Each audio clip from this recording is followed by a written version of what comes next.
Word সভাপতি, union সভাপতি, secretary, পার্শ্ববর্তী ইউনিয়ন সভাপতি এবং বিশেষ অতিথি হিসাবে উপস্থিত আছেন জামাত ইসলামী উত্তর শাখার সংগ্রামী আমির, বিশিষ্ট আলেমী দ্বীন, শিক্ষাবিদ, আপনাদের এলাকার সুপরিচিত জনাব মাওলানা মোহাম্মদ ইকবাল হুসাইন, দায়িত্বশীল কর্মীবৃন্দ, সমবয়সী ভাইয়েরা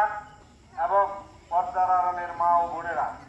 আসসালামু আলাইকুম ওয়া রাহমাতুল্লাহি ওয়া বারাকাতুহু। ওয়ালাইকুম সালাম ওয়া রাহমাতুল্লাহি ওয়া বারাকাতুহু। আমরা আল্লাহর শুকরিয়া আদায় করছি যে আল্লাহ রাব্বুল আলামিন এই সন্ধ্যাবেলা খোলা আকাশের নিচে উন্মুক্ত পরিবেশে আগামী জাতীয় সংসদ নির্বাচনে বাংলাদেশে ইসলামের বিজয়ের লক্ষ্যে দাঁড়িপাল্লা প্রতীকে ভোট দেওয়ার উদ্দেশ্যে জনগণকে একত্রিত করে আমরা কিভাবে বিজয় লাভ করতে পারি তার একটি পরিকল্পনা স্বরূপ